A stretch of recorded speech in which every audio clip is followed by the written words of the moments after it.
Miss digress ने सबको घर छोड़ने की पेशकश की, लेकिन गैरी ने मना कर दिया। उसने कहा कि जैसे मरी चाहती थी, वह सीधा हॉस्पिटल जाकर खुद को चेक कराएगा। बेशक, टीनेजर का वहां जाकर अपनी मेहनत की कमाई उड़ाने का कोई इरादा नहीं था, जब उसका शरीर खुद ही हील कर सकता था।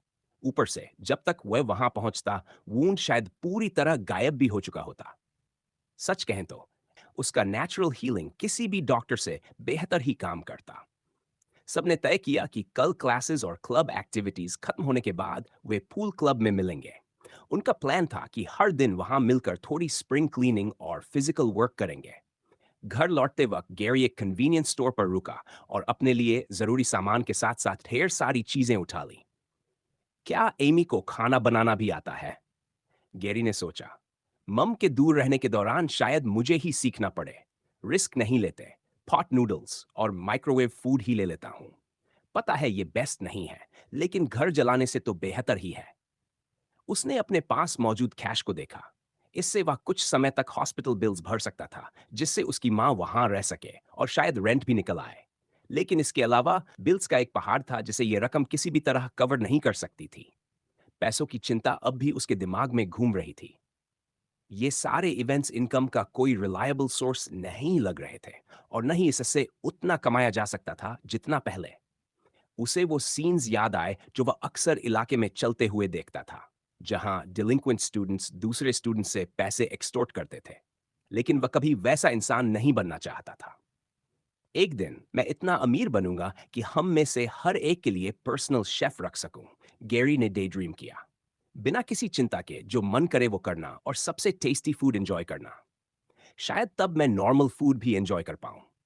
और वैसे तो मैं कभी चॉकलेट का बहुत बड़ा फैन नहीं था, लेकिन अब जब खा नहीं सकता, तो थोड़ी याद तो आती ही है। सड़कें ज्यादातर खाली थीं। कहीं-कहीं स्ट्रीट कॉर्नर पर काले सूट्स में कुछ अजीब से एडल्ट मैन दिख जाते थे। ये अंडरडॉग्स के मेंबर्स थे, और गैरी जानता था कि अब उसे पहले से भी ज्यादा सावधान रहना होगा। उसने अपनी हुड को और नीचे खींच लिया। गैंग वॉर के बाद ऐसा लग रहा था कि ब्लैक कलर गैंग के काफी लोग घायल हो चुके थे। इसलिए अब अंडरडॉग्स के मेंबर्स बाहर निकलकर इलाके की रखवाली कर रहे थे, ताकि दूसरा अटैक इतनी जल्दी ना हो। कम से कम इसका एक फायदा यह हुआ कि इलाके में क्राइम रेट काफी कम हो गया था। ये हरामी लोग अगर शुरू से ही इस जगह को ऐसे प्रोटेक्ट करते, या पुलिस कुछ ऐसा कर पाती, तो मेरी मां को कभी चोट ही न लगती। गैरी के अंदर गुस्सा उमड़ आया। घर पूरी तरह लौटने से पहले गैरी ने एक चीज चेक करने का फैसला किया। उसका newly unlocked skill full transformation जब एक्टिवेट किया जाता है, यूजर का शरीर पूरी तरह वेयरवुल्फ फॉर्म में बदल जाता है। इस स्किल को इस्तेमाल करने के लिए 20 एनर्जी चाहिए।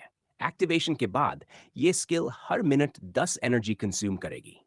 वार्निंग, एनर्जी 10 से कम होते ही स्किल जबरदस्ती कैंसिल हो जाएगी। गैरी ने डिस्क्रिप्शन को 2-3 बार पढ़ा, सिर्फ यह पक्का करने के लिए कि वह सही समझ रहा है। स्किल का नाम देखकर उसे लगा था कि यह कुछ लिमिटेड होगा, शायद शरीर का कोई हिस्सा पूरी तरह ट्रांसफॉर्म करने दे।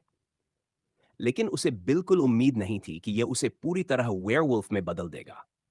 कम ऑन सिस्टम, थोड़ा और एक्सप्लेन तो कर सकता है ना?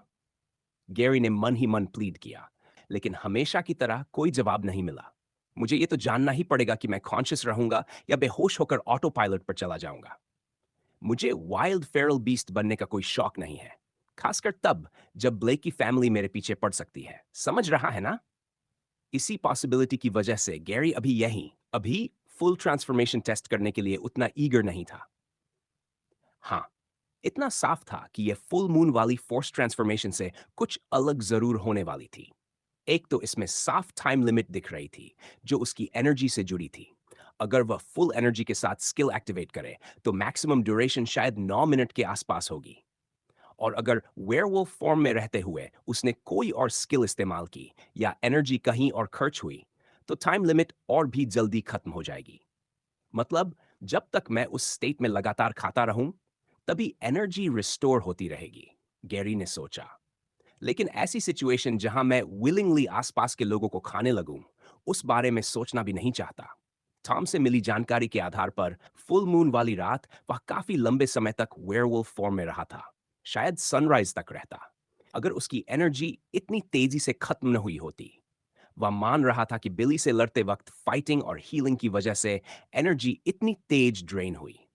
उसे अब भी नहीं पता था कि अगर उस रात पेट भरकर खाया होता तो क्या वह सनराइज के बाद भी वेयरवुल्फ ही बना रहता।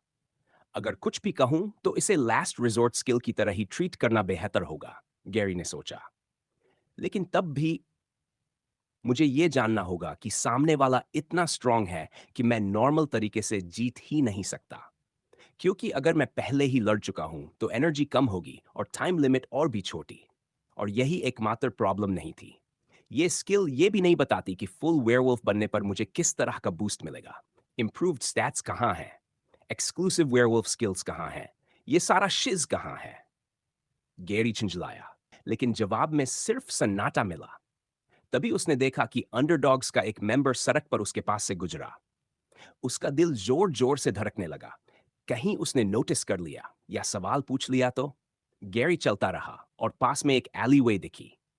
अगर मैं क्लॉ ड्रेन कुछ बार इस्तेमाल करके एनर्जी कम कर लूं और फिर फुल ट्रांसफॉर्मेशन एक्टिवेट करूं तो ये सिर्फ 1 मिनट के आसपास ही चलेगी, है ना? गैरी ने सोचा और पास खड़े अंडरडॉग मेंबर की तरफ एक नजर डाली। आखिरकार गैरी ने टेस्ट करने का आइडिया छोड़ दिया। न अभी, न इस इलाके में और न ही किसी ऐसे इंसान पर जिसे वह जानता तक नहीं था। हाँ, गैंग मेंबर्स ज्यादातर बुरे होते हैं, लेकिन किसी रैंडम इंसान को पनिश करने का उसे कोई हक नहीं था। खासकर तब जब वह बस नेबरहुड को सेफ रखने का काम कर रहा हो। हो सकता है उसके हालात भी गैरी जैसे ही हों। अफसोस, सच जानने का एक ही तरीका था, खुद ट्राई करना। शायद ट्रांसफॉर्म होते ही उसे सारे बेनिफिट्स मिल जाएं, बशर्ते वह कॉन्शियस बना रहे। इस वक्त उसे फुल ट्रांसफॉर्मेशन से ज्यादा पार्शियल ट्रांसफॉर्मेशन स्किल पसंद आती। वेट, क्या बिली भी ऐसा कर सकता है? यह ख्याल अचानक उसके दिमाग में आया। ये रिवॉर्ड मुझे सिस्टम से मिला है और हो सकता है उसने अभी तक ऐसा कुछ किया ही न हो जिससे उसे ये एबिलिटी मिली हो। अगर ऐसा है तो क्या ये उसे आसानी से हराने का तरीका नहीं होगा? अगर मैं किसी तरह बिली को एक खाली रूम में अकेला ले आऊं, वह स्ट्रांग है, लेकिन श्योरली मेरी वेयरवुल्फ फॉर्म उसकी ह्यूमन फॉर्म को हरा सकती है, राइट? इस बात का कोई पक्का जवाब नहीं था कि बिली ऐसा कर सकता है या नहीं। लेकिन गैरी को शक इसलिए हुआ क्योंकि उस दिन के बाद बिली ने न इनू पर हमला किया, न ही गैरी पर। फिर भी गैरी इतना बड़ा गैम्बल बिना खुद टेस्ट किए नहीं करने वाला था। और अभी न टाइम सही था, न प्लेस। वैसे भी कोई था जो पूरे दिन उसका इंतजार कर रहा था। घर में घुसते ही उसने देखा कि उसकी सिस्टर अपने रूम से बाहर आ गई। गैरी। एमी दौड़ते हुए आई और अपने बिग ब्रदर को जोर से हग कर लिया। उसकी आंखें सुरो रही होगी। सॉरी, देर हो गई। उम्मीद है 20 इनफ थे कुछ अच्छा ऑर्डर करने के लिए। और जैसा कहा था, मैंने खाने का सामान भी ला दिया है। गैरी ने शॉपिंग बैग आगे बढ़ाया। एमी ने तुरंत ग्रोसरीज अनपैक करना शुरू कर दिया, जितनी मदद कर सकती थी करती हुई। इतनी नॉर्मल और बोरिंग सी चीज भी गैरी के चेहरे पर स्माइल ले आई। वह भी आगे बढ़कर मदद करने लगा। एमी ने थैंक्स तो कहा, लेकिन दो बातों पर उसे डांट भी पड़ी। एक, उसने इतना ज्यादा मीट क्यों खरीदा, और दूसरा, जंक फूड की क्वांटिटी। मीट वाली बात पर उसकी इंस्टिंक्ट्स ने कंट्रोल ले लिया था, और जंक फूड इसलिए क्योंकि वह घर जलाने का रिस्क नहीं लेना चाहता था। ये बात उसने खुद मान ली। दोनों हंसे, मजाक किया, और गैरी को लगा कि वे इस मुश्किल वक्त से निकल जाएंगे। जब तक दोनों सिबलिंग साथ हैं, सब ठीक हो जाएगा। 28 days to the next full moon, 30 XP received due to active bond marks. XP 572 एक बार फिर। गैरी एमी से पहले जाग गया, और इस बार वापस सोने का कोई कारण भी नहीं था। अब जब उसे स्कूल के बाद पूल क्लब जाना था, तो उसे सुबह जिम जाना ही पड़ता। बॉडी इंप्रूव करनी थी, डेली एक्सपी लेना था, भले ही वो थोड़ा ही क्यों ना हो। और फिर फॉरेस्ट में हंटिंग वाली मॉर्निंग रूटीन। टीनेजर अपनी स्किल्स इस्तेमाल करने में बेहतर होता जा रहा था। खासकर क्लॉड रेन से वह बर्ड्स और स्क्विरल्स पकड़ पा रहा था, क्योंकि उसकी रीच अचानक बढ़ जाती थी। फुटवर्क भी इंप्रूव हो रही थी। फाइट्स ने भी उसकी हंटिंग को बेहतर बना दिया था। काफी समय बाद स्कूल पहुंचते हुए उसे लगा कि फिलहाल कोई इमीडिएट प्रॉब्लम नहीं है। प्रॉब्लम्स तो अब भी थीं, लेकिन कम से कम आज ऐसा लगा कि उनके लिए थोड़ा टाइम मिल जाएगा। लगता है मुझे आखिरकार थोड़ा ब्रेक मिल गया, गैरी ने अपनी सीट पर बैठते हुए बुदबुदाया। Oh, did you over exert yourself? I thought you were having fun with your new friends, Tom ने हल्के स्नार्की अंदाज में कहा। साफ था कि उसका बेस्ट फ्रेंड नाराज था। और बात भी सही थी। रग्बी ट्रेनिंग के बाद गायब हो जाने के बाद गैरी ने न कॉल किया, न टेक्स्ट। आखिरी बार वह कब टॉम के घर गया था, या कब दोनों ने साथ बैठकर कोई ऑल्टर्ड मैच देखा था? हाल के दिनों में गैरी बस रग्बी या स्कूल के बाद दूसरों के साथ बाहर रहने में उलझा रहा। ऐसा लगने लगा था जैसे दोनों के बीच दूरी बढ़ रही हो, और उनकी फ्रेंडशिप को बस एक ही चीज जोड़े हुए थी, वो सीक्रेट, उसकी अचानक हुई चॉकलेट एलर्जी। हे टॉम, गैरी ने बात शुरू की, ये सोचते हुए कि पूल क्लब आने का इनवाइट देना सही होगा या नहीं। डे टाइम में हो और बस हेल्प का काम हो तो डेंजरस नहीं होगा। श्श्ट! लेकिन तब मुझे दूसरों से कहना पड़ेगा कि हाउलर्स बिजनेस खुलकर डिस्कस न करें। आई एम सॉरी मैन, मैं इन दिनों सच में बिजी हूं। प्रॉमिस करता हूं सब जल्द नॉर्मल हो जाएगा। और शायद मुझे तुम्हारी हेल्प भी चाहिए। तुम जानते हो मेरी स्पेशल प्रॉब्लम के बारे में। गैरी झुककर फुसफुसाया। टॉम सोचने लगा कि वो किस तरह के सवाल पूछ सकता है। उसी पल फर्स्ट पीरियड शुरू होने से ठीक पहले क्लासरूम के दरवाजे पर नॉक हुई। कम इन, टीचर ने कहा। अगले ही पल दो लोग क्लासरूम में घुसे, लगभग अंदर बार्ज करते हुए। उन्होंने सबसे पहले अपने बैजेस टीचर की तरफ दिखाए और टीचर तुरंत पीछे हट गया। हमें हेडमिस्ट्रेस से परमिशन मिल चुकी है, महिला ने कहा, क्लास पर नजर घुमाते हुए, और फिर एक ग्रीन हेड पर रुक गई। हम आपके एक स्टूडेंट को ढूंढ रहे हैं, गैरी डेम। उन्हें देखते ही गैरी का गला सूख गया। उन्हें भूलना नामुमकिन था। वही व्हाइट रोज एजेंट्स थे जिन्होंने उसे बिली की जगह के आसपास स्नूपिंग करते हुए पकड़ा था। शिट! क्या उन्हें कुछ पता चल गया? गैरी ने सोचा, उसे कोसते हुए कि शायद उसकी जिंदगी में एक भी दिन ऐसा नहीं जिसमें ड्रामा न हो। जैसे ही गैरी ने अपना नाम सुना, उसका दिल तेजी से धड़कने लगा। उसे सच में लगने लगा कि अगर ऐसे ही प्रेशर बढ़ता रहा तो किसी दिन उसे हार्ट प्रॉब्लम हो ही जाएगी। हालांकि शायद वेयरवुल्फ होने की वजह से वह इन सब से इम्यून भी हो।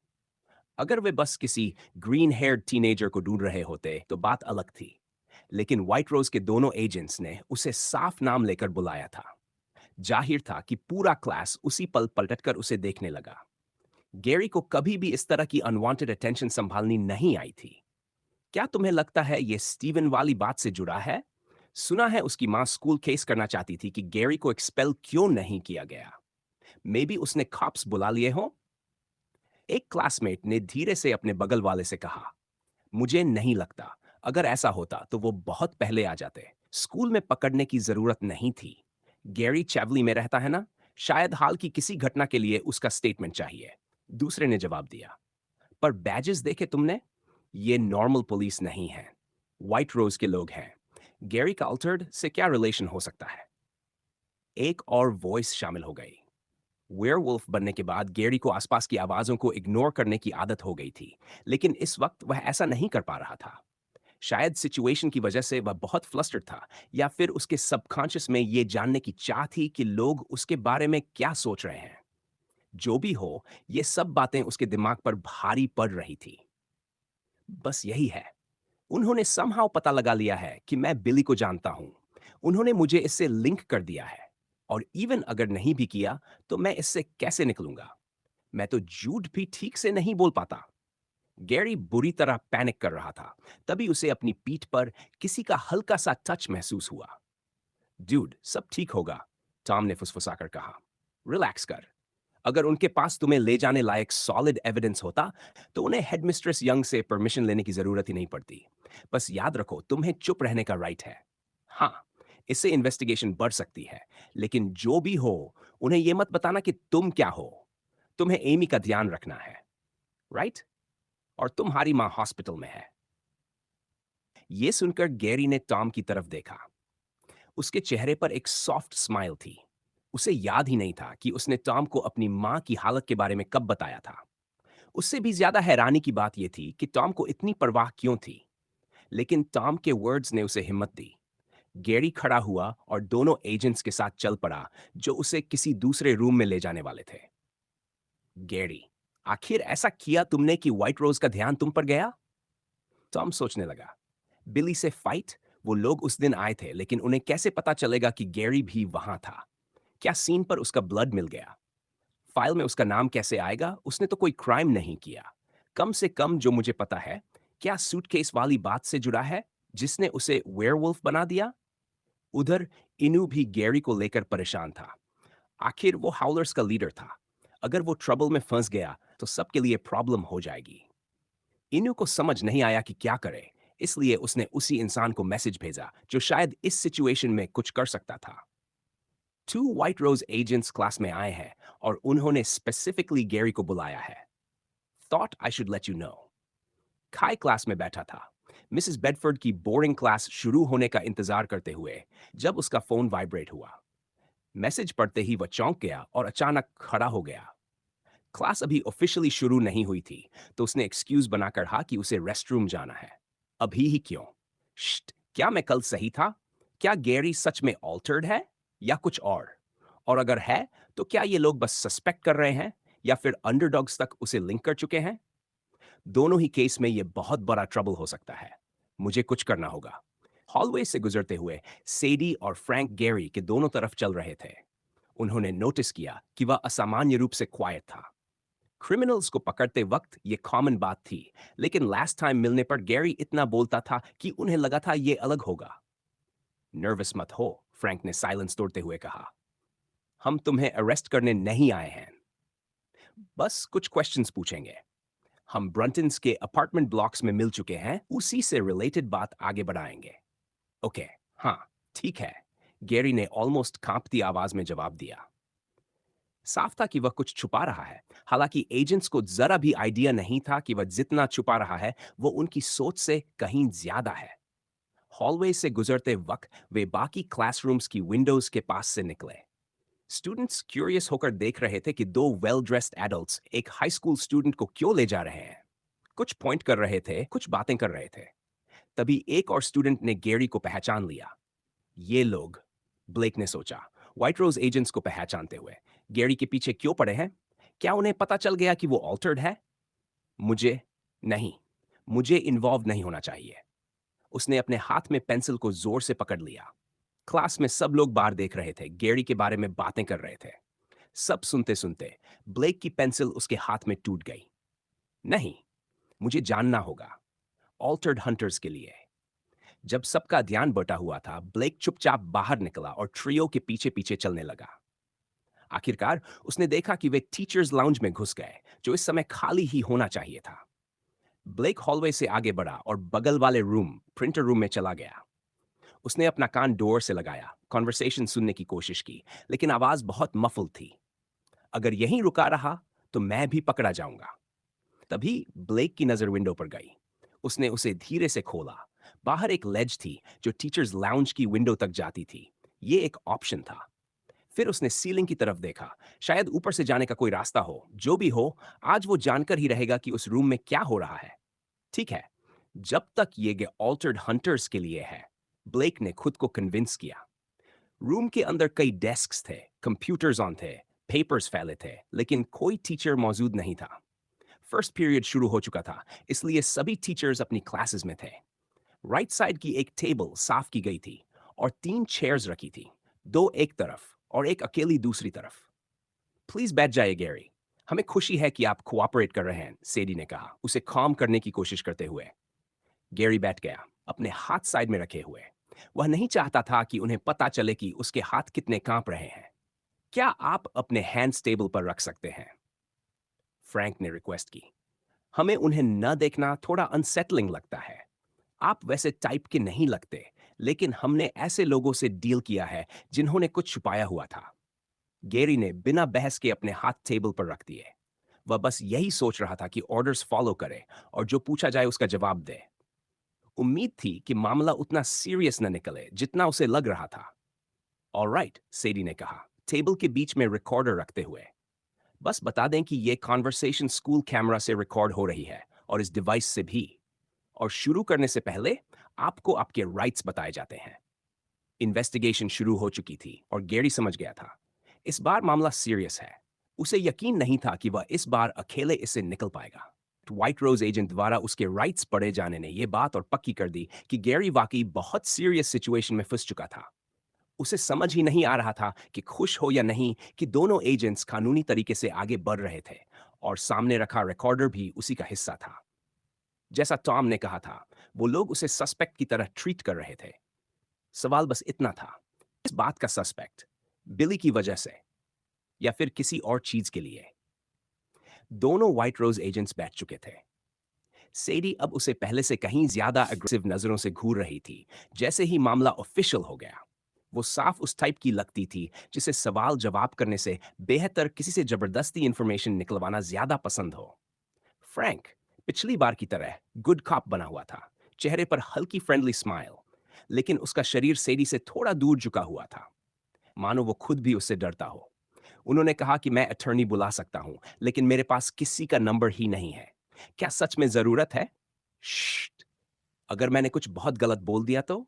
क्या मुझे उनसे ही रेफर करने को कहना चाहिए? लेकिन फीस कैसे दूंगा? आर कल ग्रोसरीज में ही ज्यादातर पैसे चले गए और जो बचे हैं वो हॉस्पिटल के लिए चाहिए। गैरी जिंदगी के सबसे स्ट्रेसफुल पल से गुजर रहा था। उसे ऐसा लग रहा था जैसे ये दोनों जानबूझकर सवाल पूछने में देरी कर रहे हों ताकि उसका दिमाग और ज्यादा टूटे। चलो, पहले कुछ सिंपल फैक्ट्स क्लियर कर लेते हैं। फ्रैंक ने चुप्पी तोड़ी। गैरी डेम, आज पहली बार नहीं है जब तुम मुझसे या मेरी पार्टनर एडनिम्पर से मिल रहे हो, सही है? गैरी ने बस सिर हिला दिया। कैमरा के लिए वर्बली एग्री या डिसएग्री करो, फ्रैंक ने दोहराया। हाँ, ये सही है, ने कहा। फ्रैंक ने संतुष्ट होकर सिर हिलाया। पहली बार हम तुम्हें उस अपार्टमेंट ब्लॉक के आसपास मिले थे जहां ब्रंटन फैमिली रहती थी। क्या तुम इस स्टेटमेंट की पुष्टि करते हो? हाँ, मैं उस एरिया में था, गैरी ने मान लिया, क्योंकि इसमें उसे कोई नुकसान नहीं दिखा। देखा, इतना मुश्किल नहीं है, फ्रैंक बोला। अब ये बताओ कि तुम वहां क्यों थे? फ्रेंडली स्माइल अचानक सिनिस्टर लगने लगी। मैं बस गैरी एक पल के लिए रुक गया, और वो जानता था कि ये अच्छा साइन नहीं है। हाल के दिनों में उस पर इतना कुछ गुजरा था कि वो उस समय बोला गया झूठ ही भूल चुका था।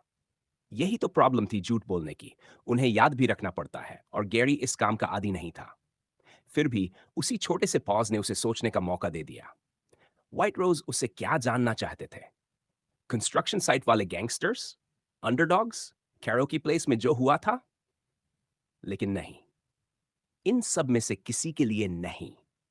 वो बिली की वजह से आए थे। क्या उन्हें पता चल गया कि वो भी मेरी तरह वेयरवुल्फ है?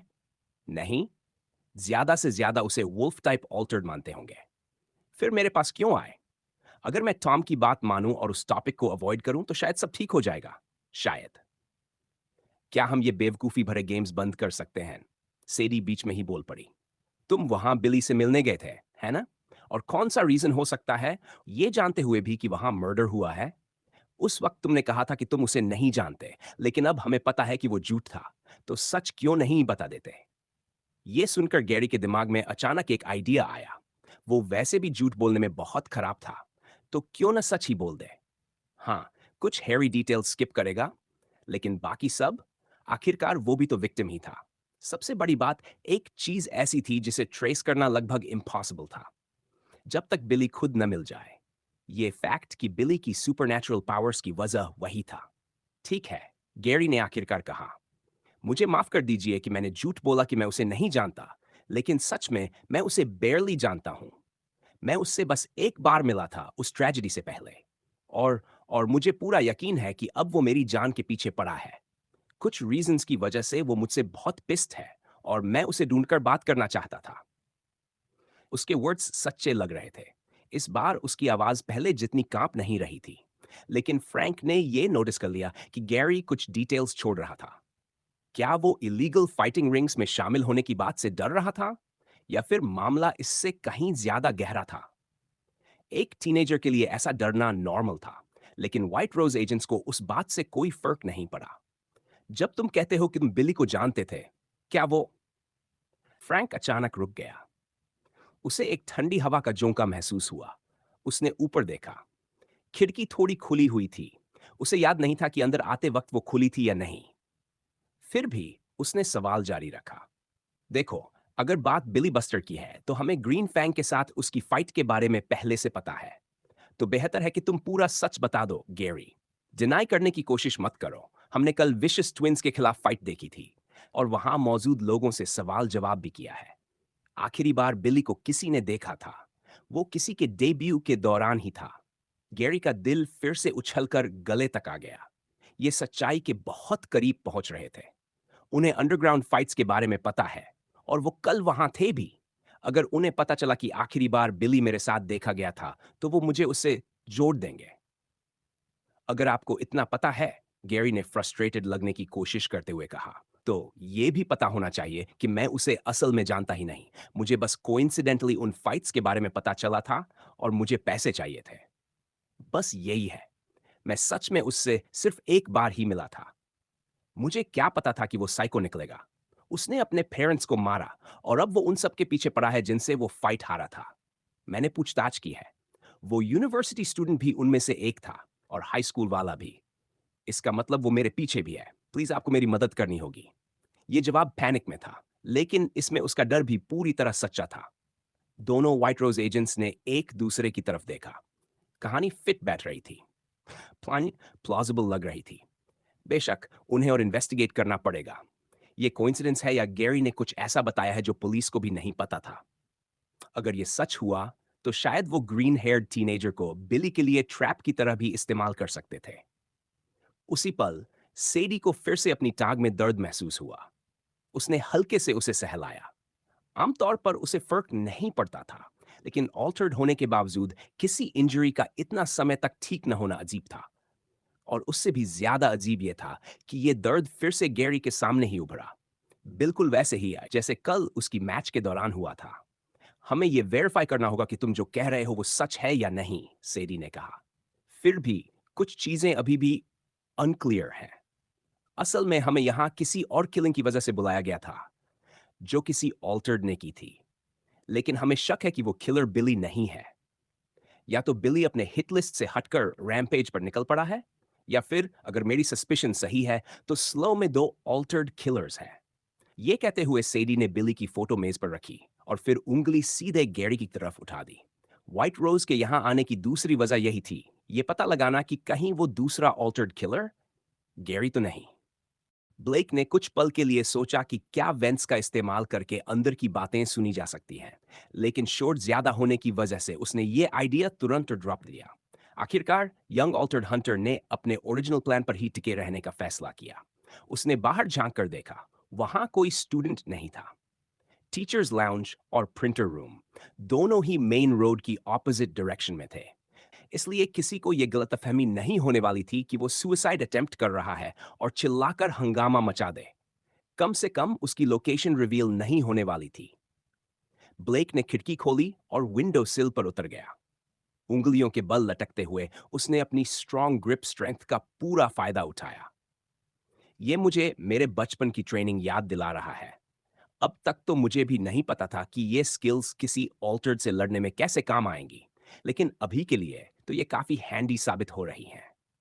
ये सोचते हुए ब्लेक धीरे धीरे किनारे के अलोंग आगे बढ़ने लगा।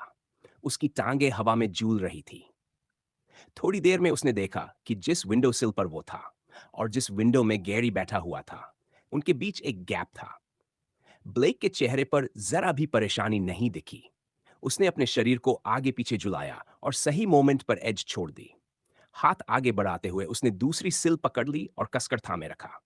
उसकी उंगलियां, जिन पर कैलिसेस के ऊपर कैलिसेस थे, उसका पूरा साथ दे रही थी।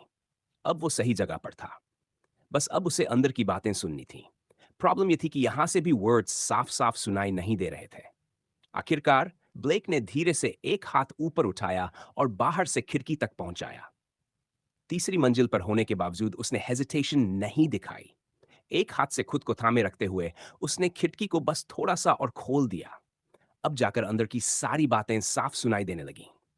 बिली, वही मर्डरर जो न्यूज में आया था। डैड के मुताबिक वो वही ऑल्टर्ड होना चाहिए जिससे हमने पार्क में फाइट की थी। और साफ है कि वो वाला नहीं था जिससे मैं लड़ा था। क्या इन्होंने गेरी को उससे जोड़ने वाला कुछ ढूंढ लिया है? अब सोचूं तो मैंने कभी उससे पूछा ही नहीं। लेकिन दोनों दोनों एक ही टाइप के ऑल्टर्ड थे। जितना मुझे पता है, स्पेसिफिक ऑल्टर्ड डीएनए पर तो बस किंग्स और बड़ी कॉरपोरेशंस का कंट्रोल होता है। डैम इट, मैंने पहले क्यों नहीं सोचा? गैरी और बिली का समहाउ एक दूसरे को जानना ऑलमोस्ट तय है। मुझे पूछना चाहिए था। अब जब ब्लेक ने इस एंगल से सोचा, तो उसे खुद पर भी हैरानी हुई। उसने कभी गैरी से यह नहीं पूछा कि वो ऑल्टर्ड कैसे बना। आखिर वो कोई रिच किड नहीं था, न ही ग्रीन हेयर्ड टीनेजर ऐसा लगता था कि कोई उसे स्पॉन्सर करेगा। तो फिर उसने इस सवाल से खुद को क्यों रोके रखा?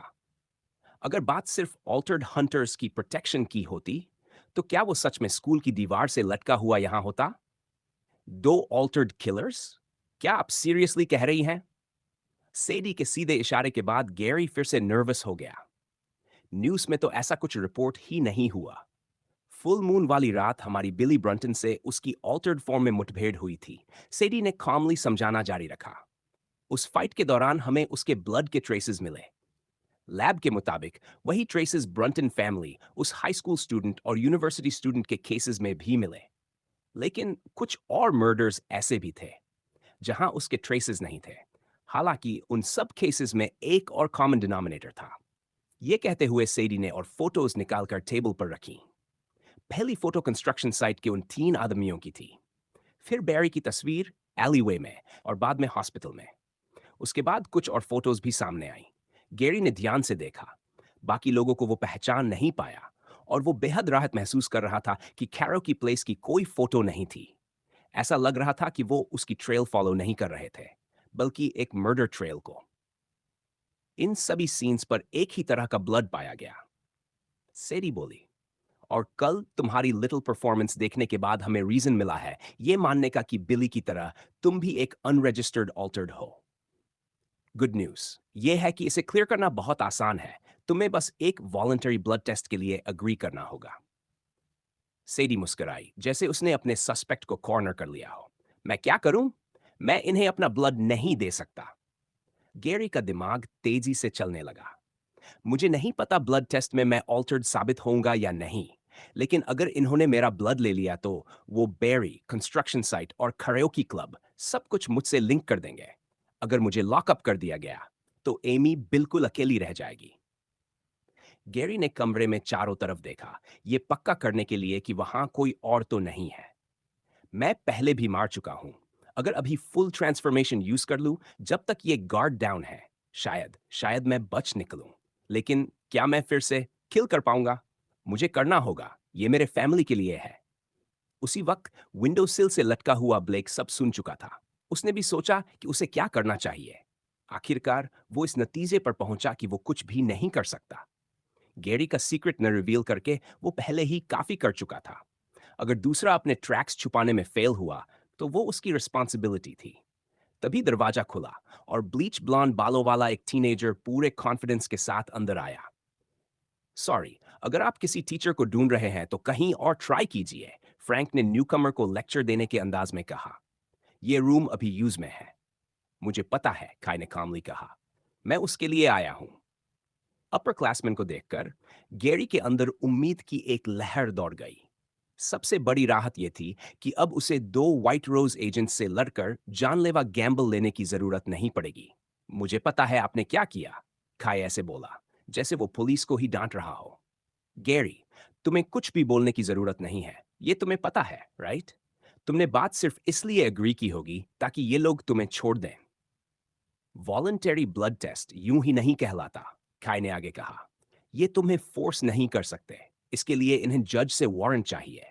मेरा गेस है कि इनके पास ऐसा कुछ भी नहीं है जो तुम्हें सस्पेक्ट साबित करे। इसीलिए ये यहां आए और तुमसे वॉलंटियर करने को कहा। इतने वीक एविडेंस पर कोई जज कभी वारंट अप्रूव नहीं करेगा। कैग गैरी के पास आकर खड़ा हो गया, बिल्कुल ऐसे जैसे वो उसका लीगल गार्डियन हो। फिर उसने टेबल पर रखी फोटोज की तरफ देखा। उसने कॉन्वर्सेशन नहीं सुनी थी, बस आखिरी हिस्सा। ये फोटोज क्या हैं? कैग ने तीखे लहजे में पूछा। क्या आप मेरे दोस्त को ट्रॉमेटाइज करने की कोशिश कर रहे हैं? क्या व्हाइट रोज अब इतना गिर चुका है कि किसी स्केपगोट पर सारा ब्लेम डालना चाहता है? बताइए, आपके पास आखिर किस आधार पर उससे ब्लड टेस्ट मांगने का हक है? दोनों एजेंट्स एक पल के लिए चौंक गए, लेकिन जल्दी ही संभल गए। सेडी हंस पड़ी। तुम खुद को बहुत स्मार्ट समझते हो, हैन? उसने तंज कसा। मुझे नहीं पता वेस्टब्रिज में लॉ भी पढ़ाई जाती है या नहीं, लेकिन तुम्हारे जैसे मेल कैरन्स मैं पहले भी देख चुकी हूं, जो सोचते हैं कि उन्हें सब कुछ पता है। हाँ, तुम सही हो, सेडी ने आगे कहा। जज के वारंट के बिना हम उसे नॉर्मल ब्लड टेस्ट के लिए फोर्स नहीं कर सकते, लेकिन व्हाइट रोज के मेंबर्स होने के नाते हम में कुछ स्पेशल प्रिविलेजेस मिले हैं। ऑल्टर्ड इन्वेस्टिगेशन फोर्स एक्ट के सेक्शन 5 के मुताबिक अगर एजेंट्स को पर्याप्त कारण लगे कि कोई अनरजिस्टर्ड ऑल्टर्ड है तो वो टेस्ट इन्फोर्स कर सकते हैं। और हमारे पास एक स्पेशल टेस्ट है, ये वेरीफाई करने के लिए कि तुम्हारा दोस्त नॉर्मल ह्यूमन है। या नहीं। जब गैरी ने अपने बगल में खड़े खाई की तरफ देखा, तो पहली बार उसे उसके चेहरे पर वरी साफ दिखाई दी। गैरी की चेयर के पीछे आकर खड़ा हो गया था और कसकर उसे पकड़े हुए था। यह साफ संकेत था कि वो पूरी तरह कॉर्नर हो चुका था। यह पहली बार था जब उसने ऑल्टर्ड इन्वेस्टिगेशन फोर्स एक्ट जैसा कुछ सुना था, इसलिए नेचुरली उसके पास इसे काउंटर करने के लिए कुछ भी तैयार नहीं था। अंदर आते वक्त उसे उम्मीद थी कि अपनी थोड़ी बहुत लीगल नॉलेज से वो अपने दोस्त को इस सिचुएशन से निकाल पाएगा। खाई को चुप देखकर गैरी यही मान बैठा कि व्हाइट रोज एजेंट्स जो कह रहे थे वो सच था। उसे ये जानकर हैरानी नहीं थी कि उनके पास स्पेशल प्रिविलेजेस हों, लेकिन उसने कभी नहीं सोचा था कि वो इतने ज्यादा होंगे। श्श! क्या सच में ऐसा कुछ भी नहीं है जिससे मैं गैरी को यहां से निकाल सकूं? अगर ये मामला कोर्ट तक जाता, तो शायद मैं तब उसकी मदद कर पाता। लेकिन तब तक चीजें और ज्यादा बिगड़ सकती हैं। खाई ने बेचैनी में अपने दाएं हाथ के अंगूठे को दांतों से बा लिया। खाई को बस इतना पता था कि गैरी एक सस्पेक्टेड ऑल्टर्ड है, लेकिन उसे ये जरा भी अंदाजा नहीं था कि उसका अंडरक्लासमैन बिल्कुल अलग वजह से पकड़े जाने से बचना चाहता है। अगर इन्होंने उसका ब्लड ले लिया, तो जितने भी केसेस उससे इनडायरेक्टली जुड़े थे, सब सामने आ जाते। फिर भी, क्योंकि उसका दोस्त उसके लिए यहां खड़ा था, गैरी हार मानना नहीं चाहता था। कोई न कोई रास्ता जरूर होना चाहिए। ये टेस्ट एग्जैक्टली है क्या? गैरी ने सरप्राइजिंगली काम आवाज में पूछा। व्हाइट रोज एजेंट्स को यह थोड़ा अजीब लगा। पूरी इंटरोगेशन के दौरान गैरी ऑलमोस्ट इमोशनल रैक बना हुआ था, लेकिन अब अचानक उसका कॉन्फिडेंस लौट आया था। क्या ये अपने दोस्त की वजह से था? अगर ऐसा था, तो उसे खाई की तरह और ज्यादा नर्वस नहीं होना चाहिए था। हम तुम्हारे ब्लड का टेस्ट करते हैं, सेडी ने कहना शुरू किया। यह सुनकर गैरी के चेहरे पर कंफ्यूजन साफ दिखी। उसे पक्का याद था कि उन्होंने अभी कहा था कि वो सीधे उसका ब्लड नहीं ले सकते। तुम कंफ्यूज हो, ये मैं समझ सकती हूं, सेडी ने एक्सप्लेन करना जारी रखा। मुझे नहीं पता कि तुम ऑल्टर्ड के बारे में कितना जानते हो या वो कैसे बने, लेकिन मुझे लगता है कि तुम्हें इतना तो पता ही होगा कि इस प्रोसेस में उन बीस्ट के फॉसिल्स का इस्तेमाल होता है जो बहुत पहले इस प्लैनेट पर घूमते थे। एक बात जो ज्यादातर लोगों को नहीं बताई जाती, उन बीस्ट्स का ब्लड ब्लैक हुआ करता था। और क्योंकि ऑल्टर्ड के शरीर में बीस्ट डीएनए बहता है, इसका मतलब यह है कि हमारा ब्लड भी पूरी तरह नॉर्मल ह्यूमन जैसा नहीं रहता। ग्रे और गोल्ड कोट्स के अंदर से फ्रैंक ने एक छोटा सा ट्यूब निकाला। उसके अंदर हल्का ब्लू लिक्विड भरा हुआ था। सेडी ने उसका ढक्कन थोड़ा सा खोला और सबके सामने उसकी एक उंगली क्लॉ में बदल गई। फिर उसने अपने दूसरे हाथ की उंगली में हल्की सी कट लगाई, जिससे ब्लड की कुछ बूंदें ट्यूब में गिर गईं। अजीब बात यह थी कि उसकी उंगली से निकलता ब्लड पूरी तरह रेड ही लग रहा था। नेकेड आई से देखने पर उसमें और नॉर्मल ब्लड में कोई फर्क नजर नहीं आता था। ऑल्टर्ड इन्वेस्टिगेशन फोर्स बनाई ही इसलिए गई थी, सेडी बोली, और व्हाइट रोज अनरजिस्टर्ड ऑल्टर्ड को ढूंढती है, क्योंकि बहुत सी बातें ऐसी हैं जो न्यूज पर कभी नहीं बताई जाती। ब्लड का कलर हर ऑल्टर्ड में अलग अलग होता है।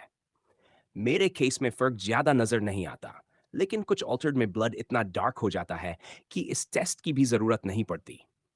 एक्सट्रीम केसेस में ब्लड पूरी तरह ब्लैक हो जाता है। इसका मतलब होता है कि बीस्ट डीएनए ने ऑलमोस्ट पूरी तरह ह्यूमन डीएनए को दबा दिया है। उसने एक पल रुककर आगे कहा, ऐसे केसेस में हमने देखा है कि उनकी ह्यूमन नेचर बदलने लगती है। वो दूसरों पर हमला करने लगते हैं, रेज और एंगर की इंटेंस लस्ट दिखाते हैं, और सबसे बुरा, कई बार अपने फैमिली मेंबर्स और क्लोज वंस पर भी हमला कर देते हैं। ये सब गैरी के लिए नया था। उसे ब्लड के बारे में थोड़ा बहुत आइडिया था, अंडरग्राउंड फाइट्स देखने की वजह से, लेकिन ब्लैक ब्लड को डेंजरस ऑल्टर्ड का साइन बताया जाना, ये उसने पहली बार सुना था। अब उसे समझ आने लगा कि रोज इस केस में इतनी डीपली इन्वॉल्व्ड क्यों थी। बिली ने अपने पेरेंट्स को मारा था। उसके बाद की किलिंग्स ने उन्हें यकीन दिला दिया था कि वो किलिंग स्प्री पर है। सेडी की बातों से ऐसा लग रहा था कि ये सिर्फ किसी इंसान का पावर्स मिलने के बाद पागल हो जाना नहीं था, बल्कि उनके अंदर कुछ फंडामेंटली बदल चुका था। गैरी ने धीरे से निगल लिया, क्योंकि ये सब कुछ उसे खुद से डराने वाला लग रहा था। सिस्टम ने उसे पहले ही वार्न किया था कि उसकी ब्लड लस्ट बढ़ रही है। फुल मून जितना पास आता, हालात उतने ही खराब हो जाते थे। अब उसे डर लगने लगा था, कहीं वो भी इसी आखिरी कैटेगरी का ऑल्टर्ड तो नहीं बनता जा रहा। इन सब बातों से अलग, सेडी ने कहा, ये टेस्ट हमें साफ जवाब देगा कि तुम असल में हो क्या। उसने ट्यूब को हल्का सा हिलाया। अंदर का लिक्विड धीरे धीरे रेड से ब्लैक होने लगा। ध्यान से देखने पर साफ दिख रहा था कि लिक्विड स्प्लिट हो गया था। नीचे ब्लैक लिक्विड था और ऊपर रेड ब्लड, जो पहले से भी ज्यादा ब्राइट लग रहा था। जैसा कि तुमने मेरे ब्लड के साथ देखा, सेडी ने समझाया। शुरुआत में ये बिल्कुल नॉर्मल ह्यूमन ब्लड जैसा दिखता है, लेकिन ये लिक्विड ब्लड को ब्रेक डाउन कर देता है। अगर तुम ऑल्टर्ड हो तो तुम्हारे ब्लड के साथ भी यही होगा। और क्योंकि तुम अनरजिस्टर्ड हो, अगर टेस्ट पॉजिटिव आया तो वही हमारे लिए जज से वारंट लेने का ग्राउंड बन जाएगा, ताकि हम तुम्हारा ब्लड ऑफिशियली कलेक्ट कर सकें। सेडी हल्के से मुस्कुराए। खाई के दिमाग में बस एक ही बात थी, हम फंस चुके हैं। टेस्ट से बचने का कोई रास्ता नहीं दिख रहा था, ना ही उसे ट्रिक करने का। लेकिन गैरी को ऐसा लग रहा था जैसे किसी ने उसे डूबते वक्त रस्सी फेंक दी हो। जब से मुझे ये पावर मिली है, मैं यही सोच रहा था, क्या टेक्निकली मैं ऑल्टर्ड माना जाऊंगा? क्या सच में कभी कोई एंशिएंट बीस्ट था जो वेयरवुल्फ था? ये रिस्की टेस्ट था, लेकिन उसने कभी नहीं देखा था कि उसका ब्लड ब्लैक हो। अगर कोई रास्ता नहीं है, तो कोई रास्ता नहीं है। मेरे पास इसे लेने के अलावा और कोई ऑप्शन नहीं है। लेकिन I'll take your test, Gary ने आखिरकार कहा। गुड, सेडी ने तुरंत जवाब दिया। वैसे भी तुम्हारे पास चॉइस कहाँ थी? लेकिन गैरी ने कॉमली कहा, जैसा कि मैंने समझा है, आप ये टेस्ट सिर्फ इसलिए कर सकते हैं क्योंकि आपको लगता है कि मैं ऑल्टर्ड हूं, राइट? मैं टेस्ट आपके सामने दूंगा, लेकिन रिजल्ट सिर्फ आपको दिखाऊंगा। ट्यूब मेरे पास रहेगी और मैं ही उसे अपने पास रखूंगा। दोनों व्हाइट रोज एजेंट्स ने एक दूसरे को देखा। उन्हें उसका कमांडिंग टोन पसंद नहीं आया, लेकिन इसमें उन्हें कोई रियल प्रॉब्लम भी नहीं दिखी। लोगों का पुलिस या गवर्नमेंट से जुड़ी चीजों में कोऑपरेट ना करना कोई नई बात नहीं थी, और उनके एक्सपीरियंस के मुताबिक रिफ्यूज करने वाले ज्यादातर लोग गिल्टी नहीं होते थे, बस रिकॉर्ड में नहीं आना चाहते थे। सेडी ने हल्का सा सिर हिलाया। फ्रैंक ने एक ट्यूब निकाली और गैरी को पकड़ा दी। गैरी ने उसका ढक्कन खोलना शुरू किया। अब तक गैरी ने जो कुछ भी किया था, सब कुछ इसी एक टेस्ट पर टिका हुआ था। इसलिए अगर उसके हाथ थोड़े कांप रहे थे, तो उसके पीछे पूरी वजह थी। खाई अपने अंडर क्लासमैन को बड़ी ध्यान से देख रहा था। उसे लग रहा था कि शायद गैरी किसी तरह से ट्यूब बदलने की कोशिश करेगा या कोई ट्रिक करेगा। लेकिन जब उसने ऐसा कुछ भी नहीं किया, तो खाई के माथे से पसीना बहने लगा। वहीं ब्लॉन्ड टीनेजर की यह घबराहट सेडी के शक को और मजबूत कर रही थी कि उन्होंने सही संदिग्ध को पकड़ा है। क्योंकि टेस्ट के लिए खून चाहिए था, गैरी ने व्हाइट रोज के दोनों एजेंट से पूछा कि क्या उनके पास उंगली चुभाने के लिए कुछ है। जब सेडी ने अपने क्लॉ से करने की पेशकश की, तो हरे बालों वाला लड़का तुरंत अपने हाथ पीछे खींच ले गया। तभी खाई ने अपनी जेब से एक छोटा सा पॉकेट नाइफ निकाल लिया, जो वह हमेशा अपने पास रखता था। तकनीकी रूप से देखा जाए तो छात्रों को ऐसी चीजें रखने की अनुमति नहीं थी, लेकिन इस हालात में किसी को भी उसकी परवाह नहीं थी। फिर भी गैरी के उंगली चुभाने से पहले फ्रैंक ने चाकू को ध्यान से जांचा, यहां तक कि उसे डिसइंफेक्टेंट से साफ भी किया, और तब जाकर छोटे टीनेजर को वापस दिया। यह सब बेहद अजीब लग रहा था। वह सिर्फ एक टीनेजर था, और फिर भी ऑल्टर्ड इन्वेस्टिगेशन फोर्स के दो बड़े लोग उससे कह रहे थे कि वह खुद को काटे, ताकि साबित कर सके कि वह ऑल्टर्ड नहीं है। दुनिया सच में पागल हो चुकी थी। वे बिली के पीछे क्यों नहीं थे, जिसने उन्हें मारने की कोशिश की थी? वे उन गैंग से क्यों नहीं निपट रहे थे, जिनकी वजह से उसकी मां इतनी बुरी तरह घायल होकर अस्पताल में पड़ी थी? गुस्से से भरा हुआ गैरी ने बिना किसी हिचक के पॉकेट नाइफ से अपनी उंगली चुभाई और खून की बूंद ट्यूब में गिरा दी। उसने कोई चाल चलने की कोशिश भी नहीं की, क्योंकि उसे पूरा यकीन था कि अगर वह ऐसा करता तो वे उसे जबरदस्ती सही तरीके से करने पर मजबूर कर देते। खून गिरने के बाद उसने ट्यूब को धीरे धीरे हिलाया, ताकि सब कुछ सबकी आंखों के सामने साफ दिखे। सबकी सांसें अटकी हुई थी। यहां तक कि ब्लेक, जिसने सब कुछ सुन लिया था, खुद को इतना ऊपर खींच चुका था कि उसकी सिर की चोटी खिड़की की सिल पर दिखाई दे रही थी। उसने अंदाजा लगाया था कि सबका ध्यान ट्यूब पर ही रहेगा, और वह आंशिक रूप से सही भी था। कुछ महसूस करते हुए फ्रैंक ने पलटकर देखा, लेकिन ऑल्टर्ड हंटर तुरंत नीचे झुक गया और पकड़े जाने से बच गया। उस एक पल में जब फ्रैंक की नजर हटी, उसने फिर ट्यूब की तरफ देखा और सेडी के चेहरे का रिएक्शन भी साफ देख लिया। आखिरकार गैरी ने राहत की एक लंबी सांस छोड़ी। ये इसका रंग नहीं बदला। जैसा कि आप देख सकते हैं, मैं बस एक नॉर्मल टीनेजर हूं, गैरी ने धीमी आवाज में कहा। मैं ऑल्टर्ड नहीं हूं, इसलिए मैंने उन लोगों को नहीं मारा। उसके सामने आकर खाई ने तय किया कि अब आगे की बात उसे ही करनी चाहिए। उसे डर था कि आखिरी पलों में कहीं गैरी से कुछ गड़बड़ निकल जाए। सबूत सामने है। आप सबने देखा कि उसने कोई छेड़छाड़ नहीं की। नतीजा हम सबने देखा है, इसलिए अब आपके पास उससे पूछताछ करने का कोई आधार नहीं बचता। अगर आप आगे बढ़ना चाहते हैं तो आपको लीगल तरीके से ही करना होगा। सेडी बेहद नाराज लग रही थी और उसके चेहरे की शिकन साफ बता रही थी कि उसे यह पसंद नहीं आया। फिर भी उसने खुद को संभाल लिया और मान लिया कि उनसे एक ईमानदार गलती हो गई थी। अब तक जो भी उन्होंने देखा था, उसके आधार पर उन्हें पूरा यकीन था कि असली कातिल ऑल्टर्ड ही था। गैरी की अचानक बढ़ी हुई ताकत अब भी उसे उलझन में डाल रही थी, लेकिन वह इसके लिए उसे दोषी नहीं ठहरा सकती थी। मैं माफी चाहती हूँ। आपके सहयोग के लिए धन्यवाद। अगर आपको बिली के बारे में कुछ और पता चले तो हमें जरूर बताइएगा। शायद कोई पुलिस ऑफिसर आकर आपसे कुछ सवाल पूछे। सेडी ने सिर झुकाकर कहा। उसके साथ ही फ्रैंक का लहजा भी बदल चुका था और दोनों कमरे से बाहर निकल गए। दरवाजे के बाहर सेडी उस खिड़की के पास गई जो स्कूल के बीचों बीच की ओर खुलती थी। बीच में एक बड़ा सा पेड़ था जिसके चारों तरफ बेंचों पर छात्र बैठे हुए थे। देखो, सिर्फ इसलिए कि इस बार तुम्हारे इंस्टिंक्ट्स गलत थे, इसका मतलब ये नहीं कि सब बेकार गया। फ्रैंक ने उसे ढाढ़स बंधाने की कोशिश की।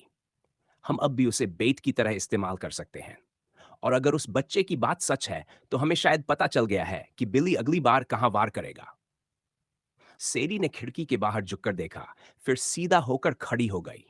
बात वो नहीं है, उसने कहा। वो लड़का, उसे कुछ जरूर पता है, लेकिन अगर वो ऑल्टर्ड नहीं है, तो समझ नहीं आता कि वो इस सब में जुड़ा कैसे है। तुम ऐसा क्यों कह रही हो? तस्वीरें। जब हमने तस्वीरें टेबल पर रखी, तो मैंने जानबूझकर कुछ ऐसी ऑल्टर्ड केसेस की तस्वीरें मिला दी थी, जिनका स्लफ के मामलों से कोई लेना देना नहीं था। वो एक टेस्ट था, ये देखने के लिए कि वो कैसे रिएक्ट करता है। मैंने बहुत ध्यान से देखा। पहली 3 तस्वीरें देखते ही उसकी प्यूपिल्स बड़ी हो गई और बाकी देखने के बाद वो फिर से उन्हीं पर लौटा। और वही 3 तस्वीरें थीं, जिनमें एक जैसे ब्लड ट्रेसेस मिले थे। इसका मतलब है कि वो कुछ जानता है, बस मुझे नहीं पता क्या। शायद उसने दूसरी और तीसरी तस्वीर वाले आदमी को पहचान लिया हो। मुझे लगता है वो भी इसी स्कूल में पढ़ता था। लगता था फ्रैंक को अब भी अपनी पार्टनर की टैक्टिक्स समझने में वक्त लगेगा। उसे यह तक समझ नहीं आया कि उसने ऐसा क्यों किया था। व्हाइट रोज में हर कोई दिमाग की वजह से नहीं था, कई लोग सिर्फ ताकत की वजह से थे। लेकिन सेडी थोड़ी अलग थी। तो अब क्या करना है? फ्रैंक ने पूछा। हम कर भी क्या सकते हैं? जो सबूत हमारे पास है उनके आधार पर जज से वारंट लेने की कोशिश करेंगे। संभावना कम है, लेकिन इन्वेस्टिगेशन जारी रखते हुए हमारे पास यही एक रास्ता है, सेडी ने जवाब दिया। और दोनों स्कूल के हॉलवे से बाहर निकलने लगे।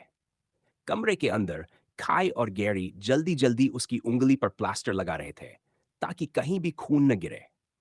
उन्हें डर था कि कहीं वे लोग वापस आकर किसी और दिन सैंपल लेने की कोशिश न करें, लेकिन ऐसा लगता था कि वे सच में जा चुके थे। और गैरी की नाक भी यही बता रही थी। आखिर में खाई ने ट्यूब उठाई और उसे घूरते हुए देखने लगा।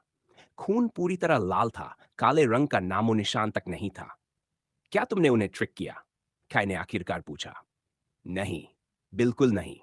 क्या तुम्हें सच में लगता है कि मुझे पहले से पता था कि वो आज मेरे पीछे पड़ेंगे? गैरी ने जवाब दिया।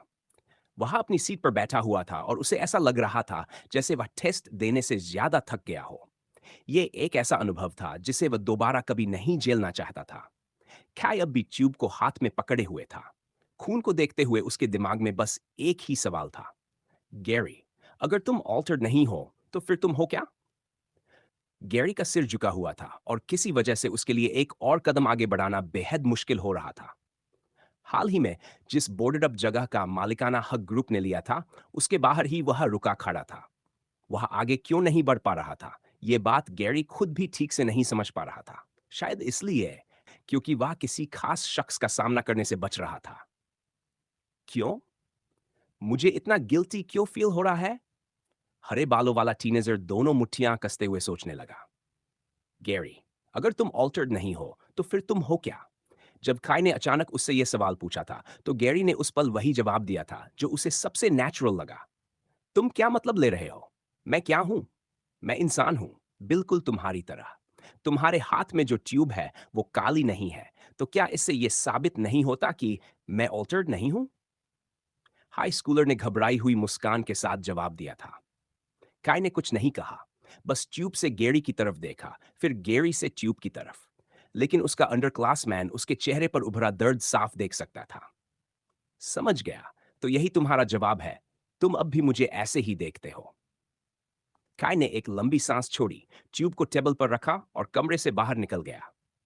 गैरी अभी भी पूरी तरह नहीं समझ पा रहा था, लेकिन उसे काय से झूठ बोलने का गहरा अपराध बोध हो रहा था।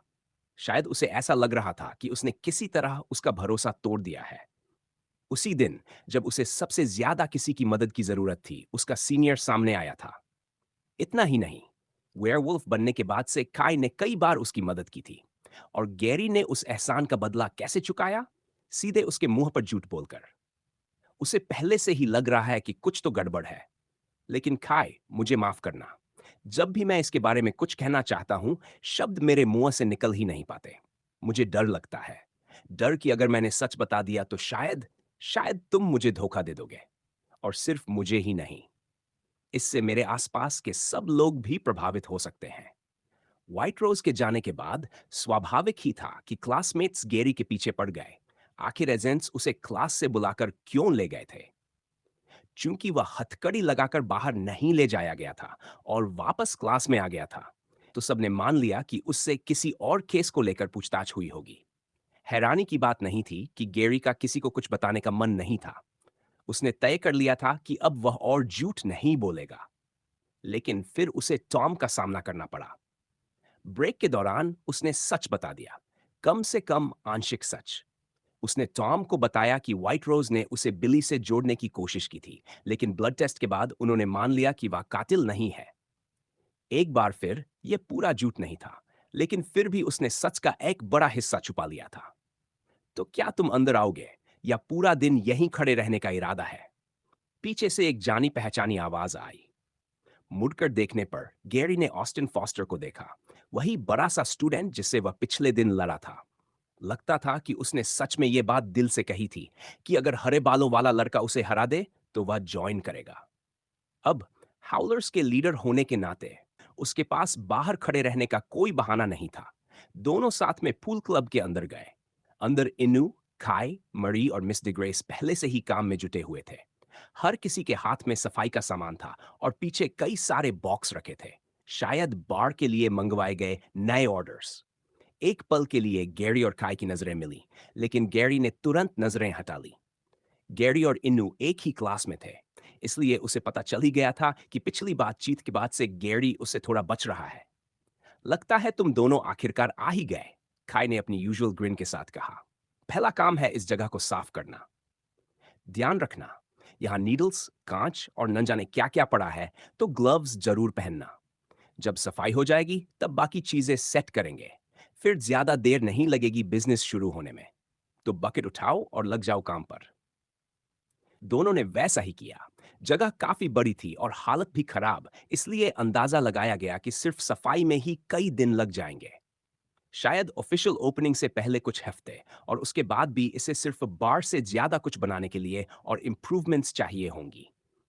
गैरी और ऑस्टिन दोनों ने कमरे के अलग अलग कोने चुने, संयोग से ठीक उस कोने के सामने जहां इनू और खाई काम कर रहे थे। जब मैंने कहा था कि मदद करूंगा, तो मुझे लगा था मेरी मसल्स इससे बेहतर काम आएंगी। ऑस्टिन ने हल्के से बड़बड़ाया, लकड़ी के फर्श पर जमी गंदगी रगड़ते हुए। दाग जा नहीं रहा था, तो वह और जोर से रगड़ने लगा। एक पल को गैरी को लगा कि कहीं लकड़ी पर आग ही न लग जाए। वैसे अपने बारे में थोड़ा बताओ। तुम मुझे उस तरह के इंसान नहीं लगते जो गैंगस्टर वाली जिंदगी चुने। तुम्हें अपना गैंग शुरू करने का आइडिया कैसे आया? और तुमने उस जैसे इंसान को अपने साथ कैसे मिला लिया? ऑस्टिन ने पूछा। किसकी बात हो रही है, ये छुपाने की उसने जरा भी कोशिश नहीं की। उसका स्पंज सीधे खाई की तरफ इशारा कर रहा था, जो इस वक्त फोन पर मैसेज कर रहा था। ये मेरा आइडिया नहीं था। ये उसका था, गैरी ने धीमे से कहा। एक पल के लिए ऑस्टिन ने उसे अजीब नजर से देखा, फिर कंधे उचकाकर बात टाल दी। किसी तरह यह जवाब उसे ज्यादा समझ में आ रहा था। गैरी लीडर टाइप नहीं लगता था और हाइडआउट के लिए जगह किराए पर लेने जैसी सोच किसी आम बच्चे की भी नहीं लगती थी। कम से कम वो हमारी साइड पर है। दुश्मन के तौर पर मैं उसे जानना नहीं चाहूंगा, ऑस्टिन ने सफाई करते हुए कहा। लेकिन एक वार्निंग दे देता हूं, मुझे उसके जैसे लोग पसंद नहीं। ऐसे चालाक लोगों के साथ कभी पता नहीं चलता कि दिमाग में क्या चल रहा है, इसलिए उन पर भरोसा करना सबसे मुश्किल होता है। ऑस्टिन की बातों ने गैरी को उसकी पहले वाली बातचीत याद दिला दी। क्या बड़ा सा ये टीनेजर सही था? क्या वह खाई को अपना सबसे बड़ा राज इसलिए नहीं बता पाया क्योंकि खाई उससे ज्यादा चालाक था? हालांकि, ऑस्टिन ने आगे कहा, मैं उसकी आंखों में देख सकता हूं। तुम दोनों कुछ कुछ एक जैसे हो। मुझे लगता है वो ऐसा इंसान है जो अपना गोल पाने के लिए किसी भी हद तक जा सकता है। और ये अच्छी बात भी हो सकती है, बुरी भी। क्या वो हमें तब सड़क पर फेंक देगा जब हम काम के नहीं रहेंगे? या फिर उसका गोल हमें सबको इस ठोल से बाहर निकालना है? तुम उसके बारे में क्या बता सकते हो? अगर उसने तुम्हें लीडर बनाया है, तो तुम दोनों काफी करीबी हो गए, है ना? उसकी कहानी क्या है? वो ये सब क्यों कर रहा है? उसी पल गैरी के दिमाग में जैसे सब कुछ क्लियर हो गया। यही असली वजह थी जिसके चलते वह काई को उससे ज्यादा कुछ नहीं बता पाया था, क्योंकि उसे खुद ही नहीं पता था कि काई की कहानी क्या है। हाँ, काई ने उसे बताया था कि वह अंडरडॉग्स छोड़ना चाहता है, कि वह स्टेटस क्वो बदलना चाहता है। लेकिन गैरी को काई के पास्ट के बारे में कुछ भी नहीं पता था। उसे आज तक यह भी नहीं मालूम था कि मरी या उसकी मां से उसका रिश्ता क्या है। सबसे अहम बात, उसे नहीं पता था कि काय आखिर अंडरडॉग्स के साथ पहुंचा कैसे, और वह गैंग की जिंदगी से इतनी नफरत क्यों करता है कि उसे छोड़कर एक और गैंग बनाने पर उतारू है। मैरी और उसकी मां की तरफ देखते हुए, जो काय के साथ उससे पहले से थीं, गैरी को लगा शायद वहीं उसे अपने सवालों का जवाब मिल जाए। इस वक्त गैरी को काय के पास जाने में अजीब सा ऑकवर्ड महसूस हो रहा था। इसलिए उसने सोचा कि सबसे बेहतर ऑप्शन यही होगा कि वह उन दो महिलाओं से पूछे जो लगभग हमेशा खाई के आसपास रहती थीं। एक तरह से उनका बैकग्राउंड भी उतना ही मिस्टीरियस जितना उसका अपना। धीरे धीरे गैरी बार की तरफ बढ़ा, ऑस्टिन से दूर सफाई करते हुए। यहाँ मैरी ने थोड़ी देर का ब्रेक लिया हुआ था और एक स्टूल पर बैठी थी। उसके हाथ में एक नोटपैड था और फोन भी। गैरी देख सकता था कि वह कैलकुलेटर खोलकर कुछ हिसाब किताब कर रही थी और साथ साथ लिख भी रही थी। हे मरी, श्श। टीनेज लड़की ने ऊपर तक नहीं देखा, बस गैरी को ऐसे हटा दिया जैसे वह कोई अनोइंग मक्खी हो। साफ था कि इस वक्त उसे डिस्टर्ब नहीं करना चाहिए। अब गैरी के पास सिर्फ एक ही ऑप्शन बचा था, मिस डिग्रेस, जो बचे हुए अल्कोहल बॉटल्स छांट रही थी। अब ये कैसे शुरू करूं? गैरी ने सोचा। क्या कोई बात परेशान कर रही है डियर? मिस डिग्रेस ने पूछा। मिडिल एज महिला ने पीछे मुड़कर भी नहीं देखा। इस हरकत ने गैरी को उसकी मां की याद दिला दी, और वह सोचने लगा कि क्या पीठ पीछे देखने की कला हर मां में कॉमन होती है। फिर भी यही उसका मौका था। आपको कैसे पता चला? गैरी हंसते हुए बोला और पास आकर शेल्व्स पहुंचने लगा जहां बॉटल्स रखी थीं। इस तरह बात करते हुए उसकी पीठ बाकी लोगों की तरफ थी। असल में मैं खाई के बारे में थोड़ा और जानना चाहता था। पिछले कुछ दिनों में ही हम एक दूसरे को ठीक से जानने लगे हैं, लेकिन मुझे अचानक एहसास हुआ कि मैं उसके बारे में लगभग कुछ भी नहीं जानता। दूसरी तरफ आप और मरी तो उसके काफी करीब लगती है, गैरी ने अपनी दुविधा समझाई। तो दूसरे शब्दों में, तुम्हें अपने दोस्त में दिलचस्पी है? मिस डिग्रेस ने जवाब दिया और एक विस्की बॉटल खोली जिसमें नीचे थोड़ा सा बचा था। उन्होंने हवा में 2-3 बार सूंघा और फिर ढक्कन बंद कर दिया। वैसे समझ में आता है, वह बिल्कुल टिपिकल किड नहीं है। लेकिन अगर तुम्हें सच में उसके बारे में जानना है, तो सीधे उससे क्यों नहीं पूछ लेते? मुझे यकीन है, अगर सवाल बहुत ज्यादा पर्सनल न हो, तो वह जवाब दे देगा। दुर्भाग्य से गैरी को यह इतना आसान नहीं लगा। अब जब खाई को शक हो चुका था कि गैरी उससे कुछ छुपा रहा है, तो उसे क्या हक था कि वह खाई के सीक्रेट्स के बारे में पूछे? अगर मेरी सलाह चाहिए और मेरा मकसद इंसल्ट करना नहीं है, तो हाइंडसाइट में मेरी ज्यादातर टीनेज प्रॉब्लम्स उतनी बड़ी नहीं थीं जितनी मुझे तब लगती थीं। फिर भी मैं भी चीजों को जरूरत से ज्यादा कॉम्प्लिकेटेड बना लिया करती थी। मिस डिग्रेस ने आह भरी, जैसे अपनी यूथ को याद कर रही हो। फिर अचानक उन्हें कुछ सूझा। सच कहूं तो ये सिर्फ टीनेजर्स तक सीमित नहीं है।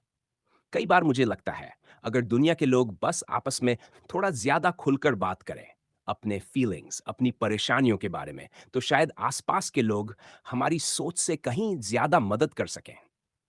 सोचो, अगर किसी को पता ही नहीं कि तुम्हारी मुश्किलें क्या हैं, तो वे मदद कैसे करेंगे? मैं काय के बारे में कुछ बातें बता सकती हूँ, लेकिन वो मेरा हक नहीं है। हाँ, अपने बारे में बता सकती हूँ। मैं और मरी, हम दोनों उस पर बहुत कर्जदार हैं। यकीन करना मुश्किल होगा, लेकिन मैं अपनी जिंदगी उसी की वजह से जिंदा हूं। इसलिए जब भी उसे मेरी जरूरत होती है, मैं उसकी मदद करने को तैयार रहती हूं। काश चीजें जैसी खत्म हुई वैसी न हुई होती। शायद तब वह एक नॉर्मल लाइफ जी पाता। आखिर की बात पर वह थोड़ा घुमा गई, लेकिन गैरी ने उस पर ध्यान नहीं दिया। वह अभी भी उनकी पिछली सलाह के बारे में सोच रहा था। एक बात और सुन लो, खाई ऐसा इंसान है कि अगर तुम उस पर भरोसा रखोगे, तो वह भी पूरा भरोसा तुम पर रखेगा। जरा सोचो, वह तुम्हारी इतनी मदद क्यों कर रहा है? सिर्फ इसलिए कि तुमने बदले में कुछ करने का वादा किया था? गैरी के दिमाग में खाई से पहली मुलाकातों की कई यादें घूम गई। शुरुआत एक डील से हुई थी, लेकिन उसे ऐसा लगा कि उसने बदले में बहुत कम किया था। फिर भी उसके बावजूद खाई ने कई बार बिना ज्यादा सवाल पूछे उसकी मदद की थी। मुझे लगता है तुम्हें अपना जवाब मिल गया है। उसे लगा कि तुम पहले से उस पर भरोसा करते हो, इसलिए वह खुशी खुशी मदद करता रहा। यकीन मानो, जिस तरह से वह तुम्हारे बारे में बात करता है, उससे मैं कह सकती हूं कि उससे बात करना तुम्हारे ही फायदे में होगा। मिस डिग्रेस से हुई इस बातचीत ने खाई के पास्ट के बारे में ज्यादा कुछ नहीं बताया, लेकिन गैरी का दिमाग जरूर साफ कर दिया। अगले कुछ घंटों तक सब लोग सफाई करते रहे और उन्होंने उम्मीद से कहीं ज्यादा काम निपटा लिया। जो काम एक पूरे हफ्ते का लग रहा था, वह सिर्फ एक दिन में हो गया। असल वजह गैरी और ऑस्टिन थे।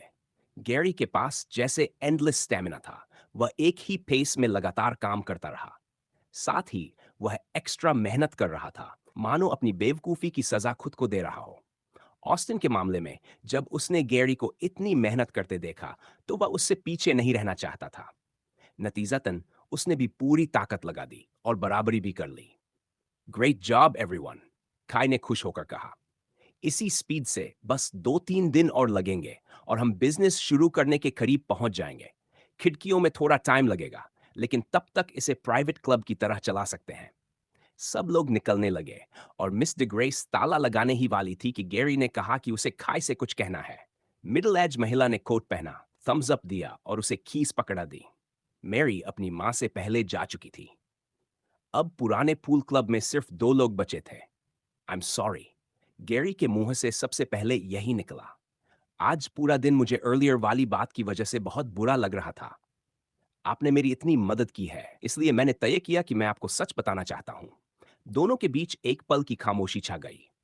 खाई ने कुछ नहीं कहा, बस इंतजार करता रहा। जैसा आपने देखा, मैं ऑल्टर्ड नहीं हूं।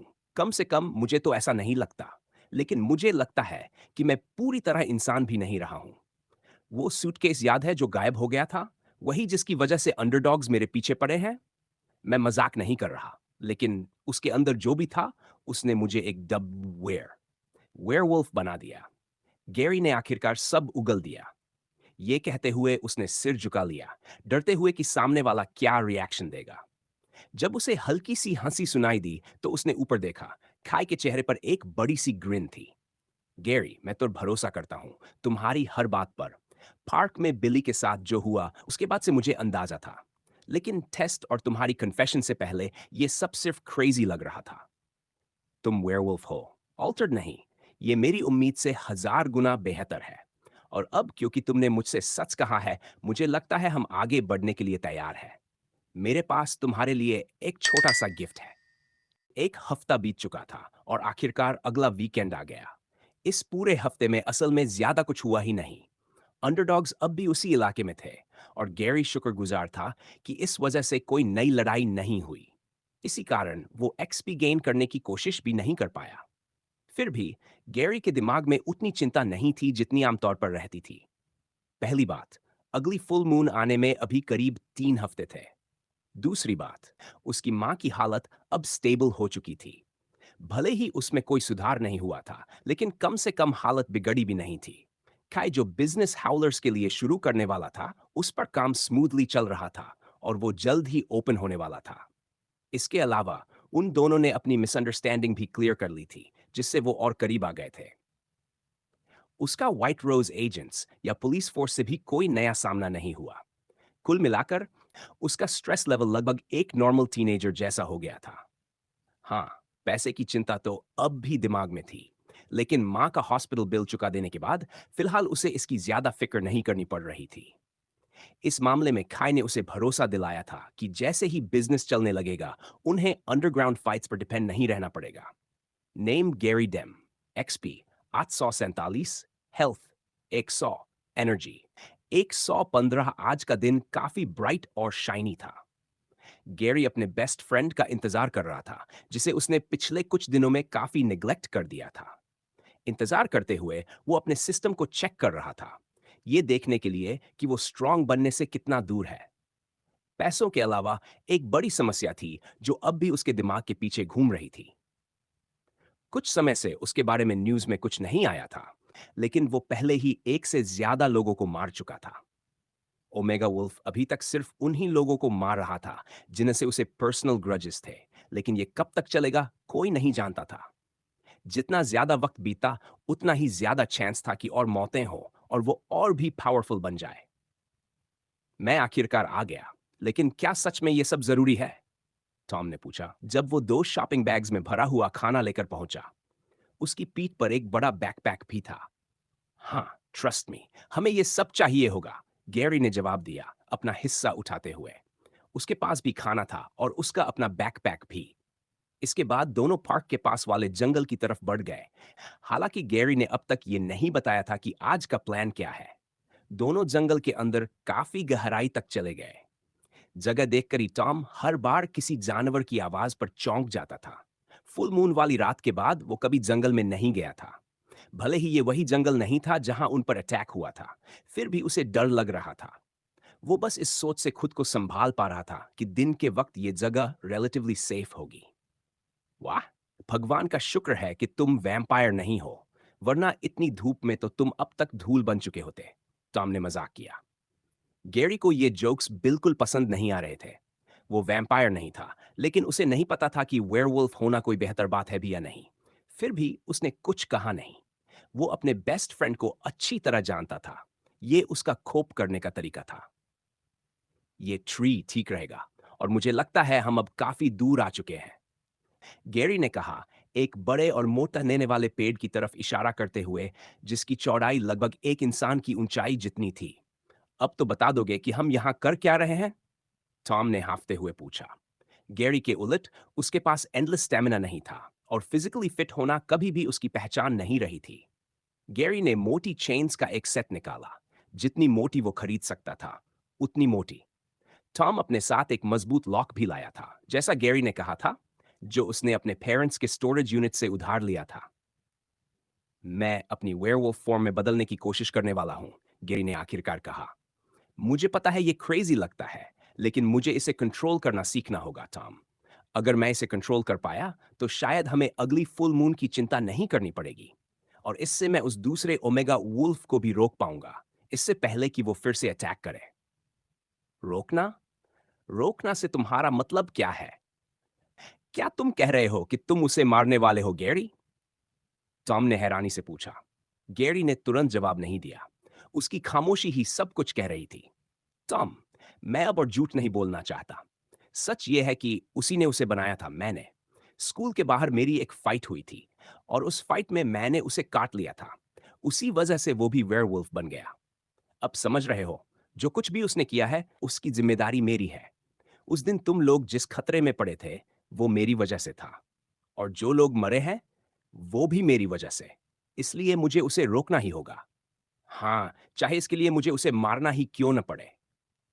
टॉम खुश था कि गैरी आखिरकार उससे ईमानदार हो रहा था, लेकिन उसे यह भी महसूस हो रहा था कि कुछ बातें अब भी छुपाई जा रही हैं। मसलन, गैरी ने अपनी मां के हॉस्पिटल में होने के बारे में कुछ नहीं बताया था। टॉम को यह बात खुद रिसर्च करने के बाद पता चली थी। इसी वजह से उसने गैरी को पैसों के लिए गैम्बलिंग करने के मामले में जल्दी माफ कर दिया था। और अब जब गैरी उस पर भरोसा कर रहा था, टॉम को उम्मीद थी कि एक दिन उसका बेस्ट फ्रेंड उसे सब कुछ बता देगा। स्कूल खत्म होने के बाद गैरी, मैं तुम्हारी मदद करूंगा। टॉम ने मन ही मन कसम खाई, मैं अपनी खुद की कंपनी बनाऊंगा और उस पैसे से तुम्हारी मदद करूंगा। गैरी ने टॉम को बुलाया ही इसलिए था क्योंकि वो खुद को अकेले नहीं सकता था। ना वो खुद लॉक लगा सकता था, और अगर सब ठीक रहा तो खुद को अनलॉक भी नहीं कर पाता। पिछली बार से सीख लेते हुए इस बार चेन्स कहीं ज्यादा थीं। पूरे पेड़ के चारों तरफ चेन्स लिपटी हुई थी। उसके हाथों में कफ्स लगे थे जो चेन से जुड़े थे, और वो चेन्स पास के दूसरे पेड़ों में गहराई तक ठोंके गए स्पाइक्स से जुड़ी थी। आखिर में गैरी का फोन एक तरह के ट्राइपॉड पर उससे थोड़ी दूरी पर सेट कर दिया गया था ताकि सब कुछ रिकॉर्ड हो सके।